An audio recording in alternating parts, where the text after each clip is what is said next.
छात्रों, इसके पिछली कक्षा में आपको जीव में जनन रिप्रोडक्शन इन ऑर्गेनिज्म बताया गया था और रिप्रोडक्शन इन ऑर्गेनिज्म कैसे होता है उस विषय पर काफ़ी कुछ चर्चा हमारी आपकी हुई थी।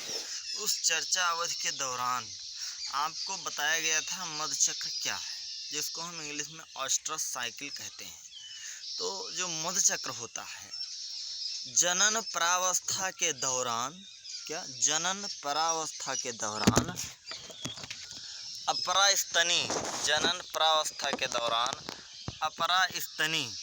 अपरास्तनी मादा के अंडाशय की सक्रियता में चक्रिक तथा सहायक वाहिका और हार्मोन में परिवर्तन आने लगते हैं।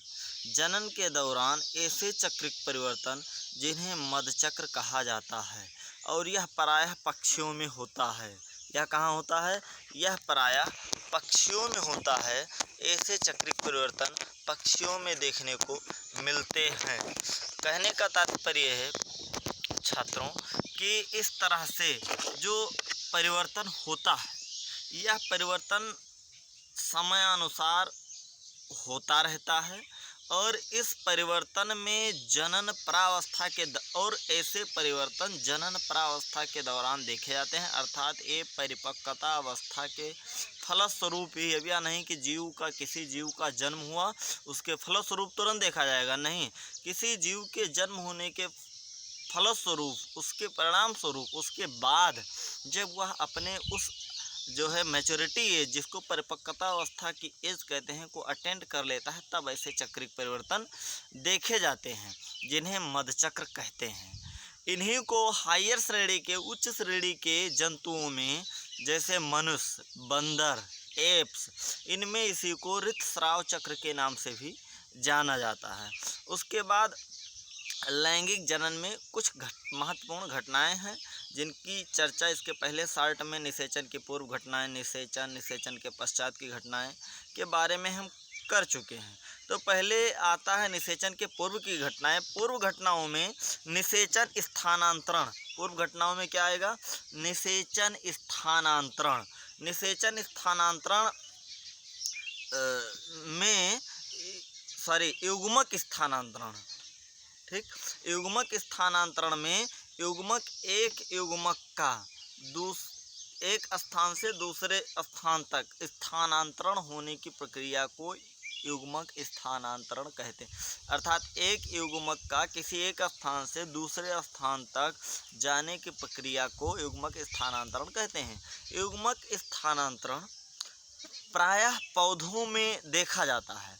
पौधों में जैसे जो परागकण होते हैं, परागकण जब परागकोश से, क्योंकि परागकण पौधों के युग्मक होते हैं, परागकण जब परागकोश से स्थानांतरित होकर के और वर्तिकाग्र तक या वर्तिका तक जाते हैं, और वर्तिका तक जाने की परागकणों के परागकोश से वर्तिका तक जाने की या पहुंचने की प्रक्रिया को परागण कहते हैं।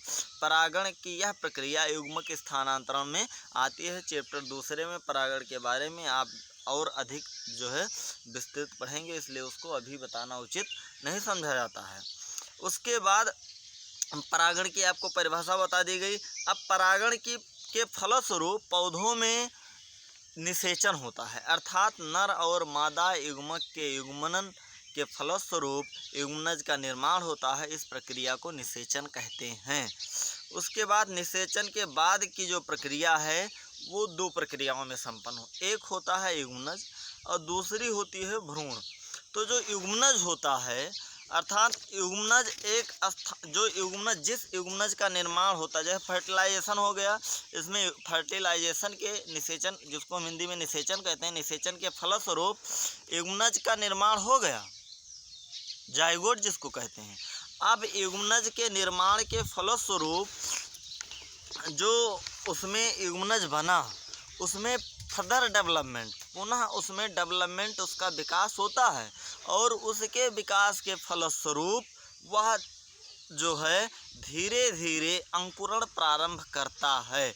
जिस स्थान से अंकुरण प्रारंभ करता है वह स्थान डिप्लॉयड फॉर्म में पाया जाता है और उसी को भ्रूण कहते हैं, जिसको इंग्लिश में एम्ब्रायोजेनेसिस कहा जाता है। तो इस एम्ब्रायोजेनेसिस यह एक ऐसी प्रक्रिया है जिसमें किसी भ्रूण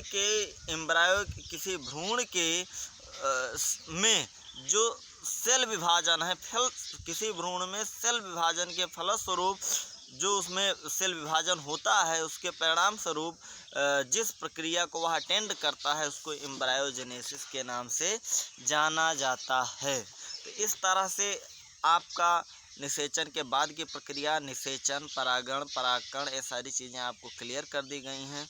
उसके बाद जो परागकण होते हैं वो एक युग्मक होते हैं, नर युग्मक, और जो परागण है वह पूरी प्रक्रिया होती है स्थानांतरण, युग्मक के स्थानांतरण की। तो ये इतना आपको जो है बता दिया गया। अब नेक्स्ट वीडियो में आपको इस चैप्टर के साल मिलेंगे। थैंक्स।